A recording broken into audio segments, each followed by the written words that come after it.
Terence Mauri.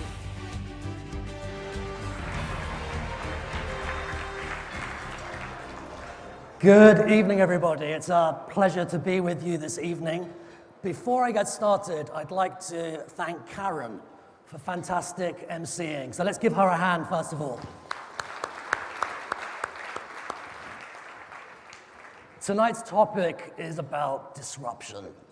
And disruption has become one of those buzzwords, a bit like being Ubered. When your company becomes a verb, you know that you've arrived.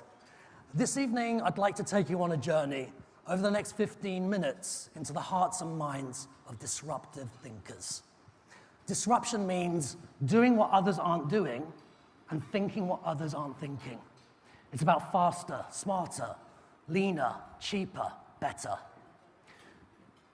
Are you ready to get started? So, yesterday I checked into a hotel. It's great to see that even hotels are now embracing disruption. My hotel had over 9 different types of pillow. Foam, hypoallergenic, feather, goose. To add to that, there were 15 different lighting options. I needed the navigation skills of a Boeing 747 pilot to find the best configuration. It took about 3 hours to switch the lights off. If you travel a lot, you'll be able to relate to this experience. So, let's get started, and I'd like to introduce you to the CTO. You may have noticed that chief executives are getting younger and younger. This is called a child technology officer. Most families have one. I don't think Steve Jobs intended the iPhone and the iPad to be a baby management technology, the baby management tool. So, the speed of change now is truly breathtaking. It's not only people that are being disrupted, it's also our beloved pets. Take a look at this video.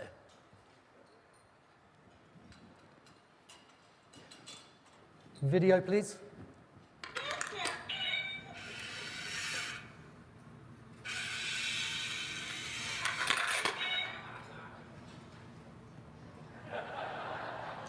That's the face of somebody who's been Ubered. And there's a serious point here that any industry and any business is now at risk of being Ubered. We've seen incredible change over the last 10 to 15 years, and that's only going to accelerate. It's very humbling and exciting at the same time to know that this is the slowest it will ever be in our lifetime. I'll repeat that. This will be the slowest time ever in our lifetime. Recently, I got to visit Facebook in Silicon Valley. Its headquarters are built on the former site of Sun Microsystems, which was sold to Oracle in 2009 for $7.4 billion. When you arrive, the iconic Facebook thumbs up is actually on the back, actually covers the Sun Microsystems logo. Now, Sun was once a $200 billion company with some of the most talented minds in business. I asked myself, what killed its growth, and why are more companies dying younger? The age of disruption means 4 things: volatility, uncertainty, complexity, and ambiguity. These are 4 disruptive forces that create tremendous risk, but also tremendous opportunity. One of my favorite facts is that it took the telephone 75 years to reach 100 million users. It took Instagram 3 years. And the game Pokemon Go, less than 3 weeks. Let's take a look at another short video clip. Now we have the Internet of Things, wearable technology, 3D printing. In the future, as a CEO, your job title will not be Chief Executive Officer. It will be Chief Entrepreneur Officer. You need to be a futurist, and you need to think and act like a startup in order to remain viable. One of the biggest paradoxes of the age of disruption is a success trap. The more successful you are, the less likely it is that you'll change before you need to. We've seen some big casualties over the last 5 years, including BlackBerry, Kodak, and even the once mighty Nokia, I remember enjoying dinner in Helsinki with 3 Nokia executives in 2007. This was just after the iPhone, the first iPhone had come out. And the first thing I noticed, these 3 Nokia guys all had iPhones. I swear. And I knew at that point that this story was not going to end happily. Fast forward to 2014, and Nokia Mobile was purchased by Microsoft for $7.4 billion. At its height, it had a market cap of over $250 billion. There's a lesson to be learned there for all of you this evening, which is you need to think about 3 types of boxes. Box 1 is managing the present. We're usually good at that, and we usually commit lots of time and resources and energy to managing the present. But box 2 is about selectively letting go of the past. And that's very difficult to do when you're successful and making money.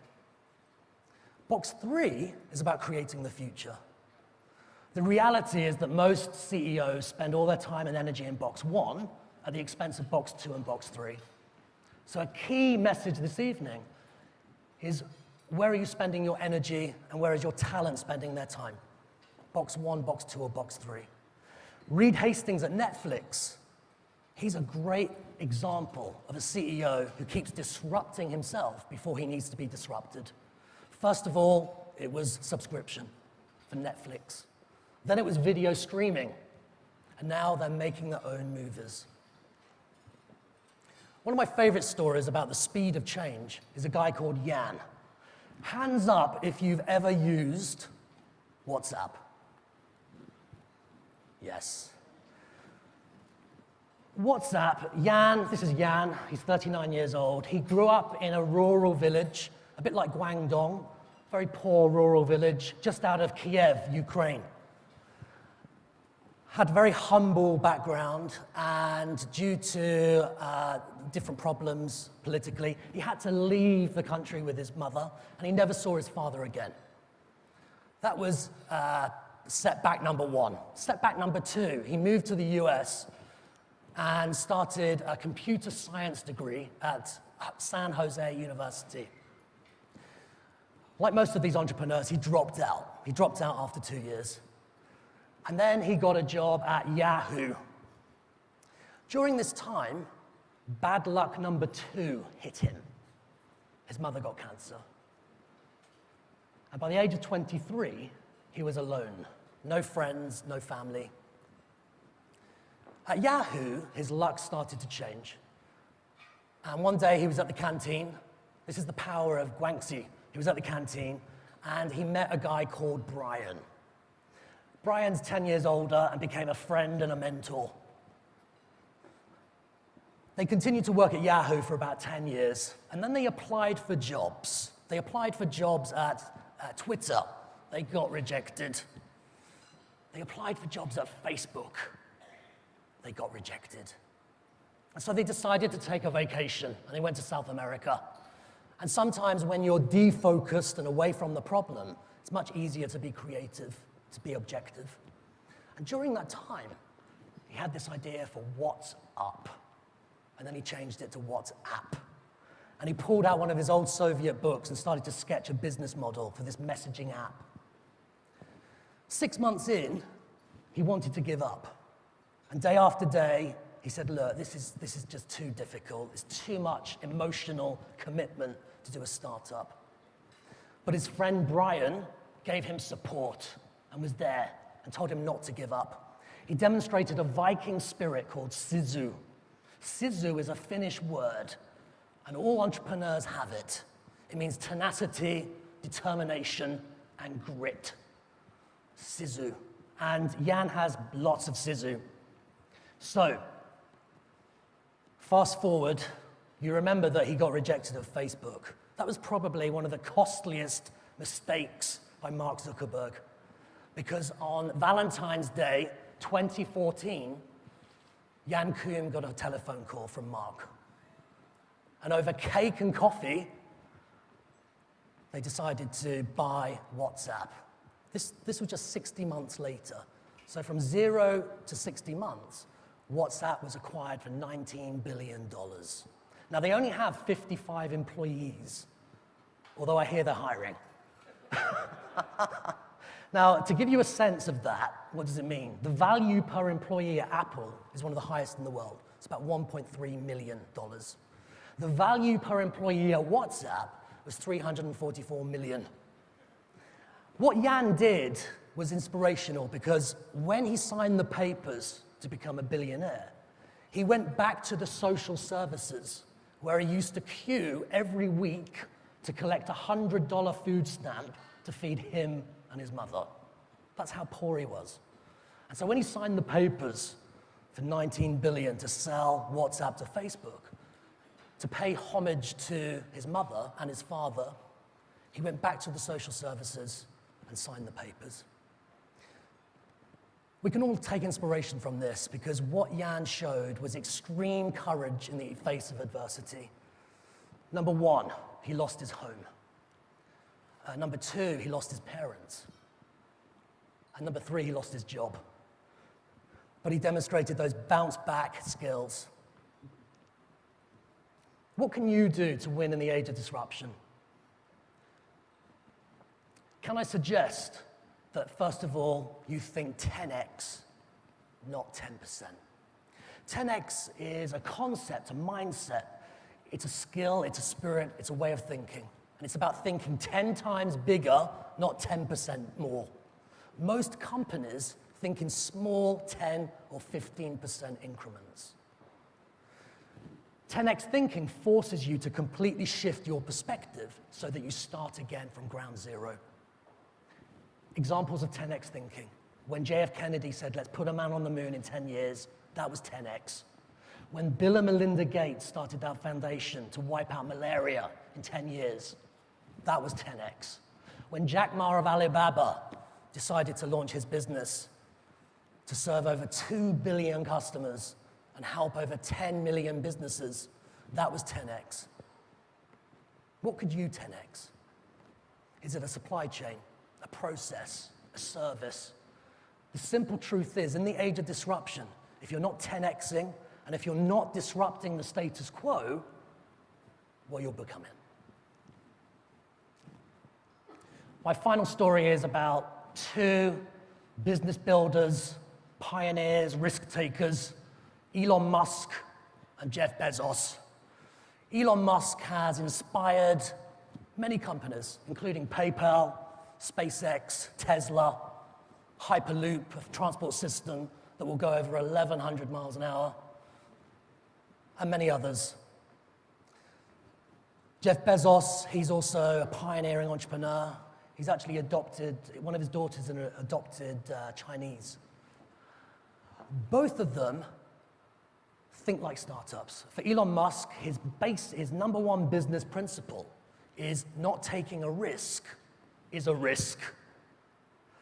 The number one business principle for Jeff Bezos is every day you need to plant seeds, watch them grow, and be flexible on details and stubborn on vision. Let's look at another short video clip. And this is the future.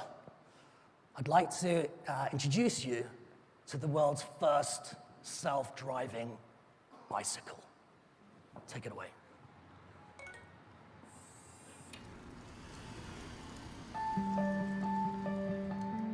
The Dutch cycle more than any other nation in the world, almost 900 kilometers per person. But that also means we have 350,000 bike-related injuries. Now imagine that we would make biking safer, smarter and easier by applying self-driving technology to biking. We taught our self-driving bike to figure out where it is, what's around it, what will happen next, and what it should do. We leaned on Google's expertise in self-driving cars, but we had to adapt the technology to work on a bike.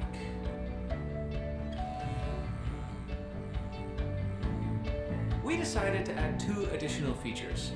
First, you can request the bike to pick you up wherever you are, and we developed a comfort mode, adjusting the pedals to a perfect resting position. I think the self-riding bike could really give a boost to the economy because people could also work on their bicycle. You work in your office, you work in your home, you work in your car. You could even work on your bike. I have so much more time. My kids love it.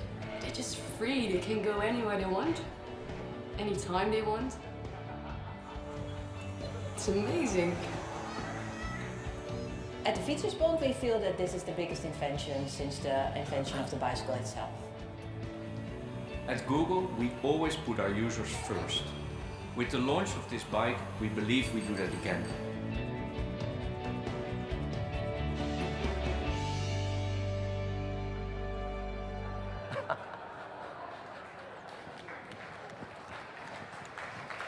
Now I have a confession. I have a confession. You may have noticed that it said April 1st, and that's Google doing their yearly April the 1st joke. But saying that, there's no doubt that in this age of disruption, where the speed of change is accelerating, science fiction will become reality more frequently. I've recently seen photographs of the first implantable mobile, for example. So we shouldn't rest on our laurels. Let's finish where we started. Are you ready for the age of disruption? I want to leave you with some final takeaways. Remember to adore mastery and reject mediocrity. Be courageous and show spirit. Think big, think bold, and act quick. Tomorrow's problems can't be solved with yesterday's thinking. And finally, this is not the end. It's not the beginning of the end, but it might be the end of the beginning. Don't ask me to repeat that. Thank you very much.